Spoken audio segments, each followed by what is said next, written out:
रुकिए, अगर आप भी क्लास 12 के छात्र हैं और 2026 में आपका फाइनल बोर्ड परीक्षा होने वाला है तो यह वीडियो आप लोगों के लिए बहुत ही इंपॉर्टेंट है, क्योंकि इस वीडियो में हम लोग पॉलिटिकल साइंस का यानी राजनीतिक विज्ञान का 30 इंपॉर्टेंट ऑब्जेक्टिव क्वेश्चन लेकर आए हैं, जो कि 2026 एग्जाम में 100% यह प्रश्न आने वाला है। तो इस क्लास को लास्ट तक जरूर देखिएगा बाबू, और एक एक क्वेश्चन को जरूर याद कर लीजिएगा। तो चलिए क्लास को स्टार्ट करते हैं। पहला क्वेश्चन देखिए और इसका आंसर कमेंट में जरूर दीजिएगा। पहला क्वेश्चन कह रहा है शीत युद्ध की शुरुआत कब से माना जाता है। मोस्ट वीवीआई क्वेश्चन है और यह इस बार जरूर आने वाला है। तो शीत युद्ध की जो शुरुआत है कब से माना जाता है, तो पहला का जो आंसर हो जाएगा 1945 के बाद से। कब से? 1945 के बाद से शीत युद्ध का शुरुआत माना जाता है। ऑप्शन ए आपका सही हो जाएगा, ऑप्शन ए को याद कर लीजिएगा। चलिए अगला क्वेश्चन देखते हैं। दूसरा प्रश्न कह रहे कौन से दो गुटों के बीच शीत युद्ध चला था। वीवीआई क्वेश्चन है। कौन से दो गुटों के युद्ध शीत युद्ध चला था? कह रहा जर्मनी फ्रांस के बीच, भारत चीन के बीच, की अमेरिका और सोवियत संघ के बीच।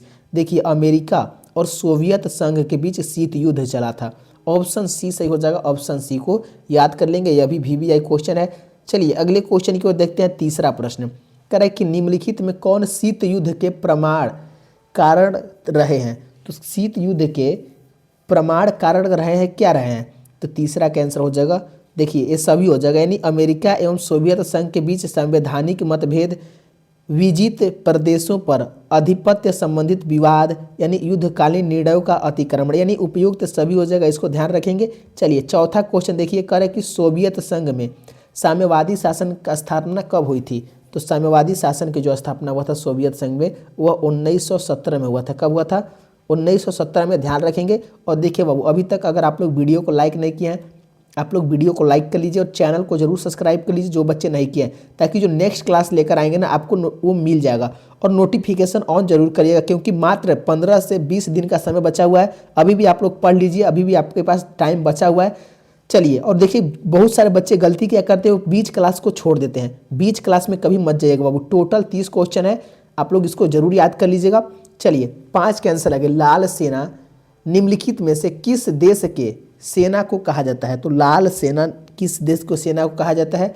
तो 5 का आंसर हो जाएगा सोवियत संघ की सेना को। किसके सेना को? सोवियत संघ की सेना को लाल सेना के नाम से जाना जाता है। ऑप्शन बी आपका सही हो जाएगा।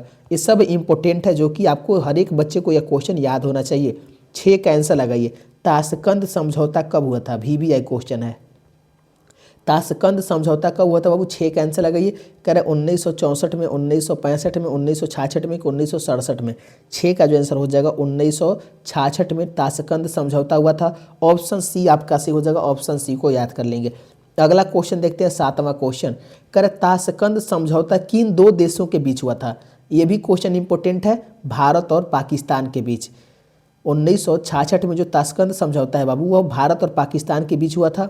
ऑप्शन बी आपका सही हो जाएगा, ऑप्शन बी को याद कर लेंगे। चलिए 8वां क्वेश्चन कह रहा है कि निम्नलिखित में से कौन बाल्टिक गणराज्य थे। तो बाल्टिक जो गणराज्य थे, 8 के आंसर याद रखेंगे, इनमें से सभी थे, यानी लिथुआनिया था, एस्टोनिया था, लताविया था, यानी ऑप्शन डी आपका सही हो जाएगा। ऑप्शन डी को याद कर लेंगे। सब इंपॉर्टेंट क्वेश्चन है पॉलिटिकल साइंस का, इसको एकदम रट जाना है बाबू।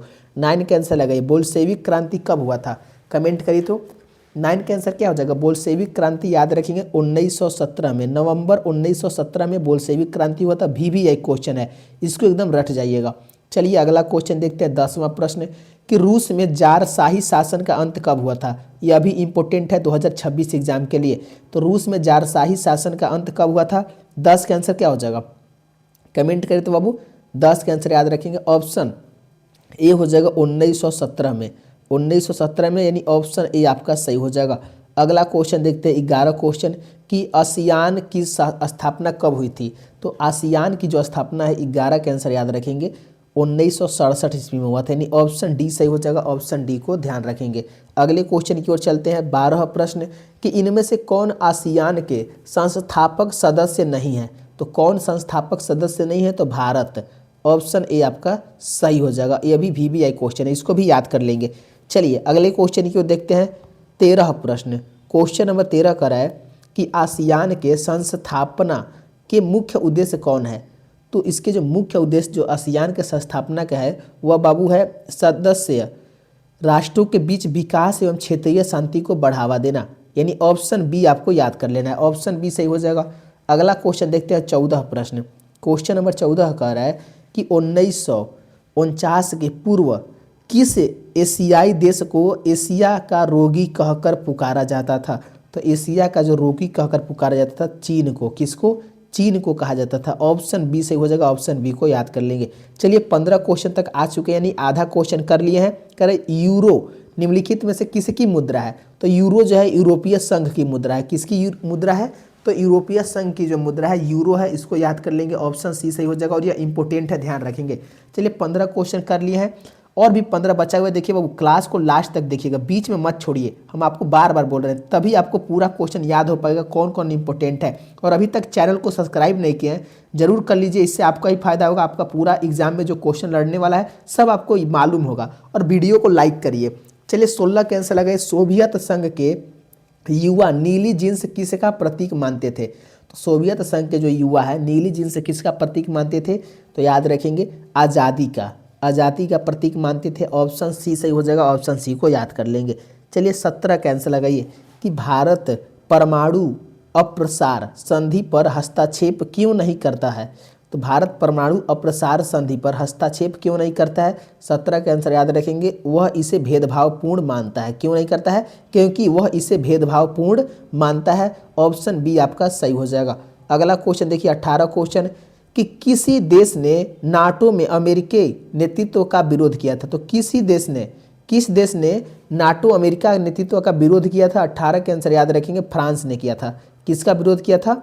नाटो का विरोध किस देश ने किया था? फ्रांस ने किया था। ऑप्शन बी सही हो जाएगा, ऑप्शन बी को याद कर लेंगे। यह भी VVI क्वेश्चन है। अगला क्वेश्चन देखिए 19 क्वेश्चन का है कि अंतर्राष्ट्रीय पहल पर अमेरिकी वर्चस्व कब से माना जाता है? तो कब से माना जाता है अंतर्राष्ट्रीय पहल पर अमेरिकी वर्चस्व? 19 के आंसर याद रखेंगे 1991 से। कब से बाबू? 1991 से। ऑप्शन सी सही हो जाएगा, ध्यान रखेंगे। चलिए 20 क्वेश्चन आ चुके हैं। कह रहे भारत को कब से परमाणु शक्ति संपन्न देश के श्रेणी में शामिल किया गया है? तो कब से? तो 20 का आंसर याद रखेंगे 2008 से। 2008 से भारत को परमाणु शक्ति संपन्न देश के श्रेणी में शामिल किया गया, यानी ऑप्शन बी आपका सही हो जाएगा, इसको याद कर लेंगे। चलिए 21 क्वेश्चन देखिए कि भारतीय राष्ट्रीय कांग्रेस के संस्थापक कौन थे? तो 21 के याद रखेंगे A.O. हयूम थे। कौन थे? A.O. हयूम जो थे भारतीय राष्ट्रीय कांग्रेस के संस्थापक थे। ऑप्शन सी आपका सही हो जाएगा, ऑप्शन सी को याद कर लेंगे। चलिए अगला क्वेश्चन देखते हैं 22 क्वेश्चन कि इंग्लैंड का वर्तमान प्रधानमंत्री कौन है? तो 22 के आंसर याद रखेंगे, करें जॉन मेजर, टोनी ब्लेयर की डेविड कैमरून। 22 का आंसर हो जाएगा ऑप्शन डी, इनमें से कोई नहीं। ऑप्शन डी आपका सही हो जाएगा, ध्यान रखेंगे। चलिए 23 का आंसर लगा कि प्रत्यक्ष प्रजातंत्र किस देश में है? तो प्रत्यक्ष प्रजातंत्र जो है ना वो स्विट्जरलैंड में है। किस में है? स्विट्जरलैंड में है। ऑप्शन सी सही हो जाएगा। यह भी VVI क्वेश्चन है, ध्यान रखेंगे। सब इंपॉर्टेंट है जो कि आपके लिए हम बता रहे हैं, एक एक क्वेश्चन को देख लीजिएगा। कह रहा है कि 24 क्वेश्चन की अंग्रेजों की फूट डालो और शासन करो की जो नीति है निम्न में से किसको बढ़ावा दिया है? तो यह बाबू 24 का जो आंसर हो जाएगा ना हिंदू मुस्लिम संघर्ष को। किसको दिया है? हिंदू मुस्लिम संघर्ष को दिया है। ऑप्शन ए आपका सही हो जाएगा, ऑप्शन ए को ध्यान रखेंगे। चलिए 25 का आंसर लगेगा कि महात्मा गांधी प्राण त्याग के समय निम्न में से किन शब्दों का संबोधन किए थे? तो प्राण त्यागने के बाद ना वो हे राम कहे थे। क्या कहते? हे राम। ऑप्शन सी आपका सही हो जाएगा, ऑप्शन सी को ध्यान रखेंगे। चलिए अगला क्वेश्चन देखते हैं। 26 क्वेश्चन कर रहा है कि भारत में नियोजन व्यवस्था किस देश की नियोजन व्यवस्था से प्रभावित है?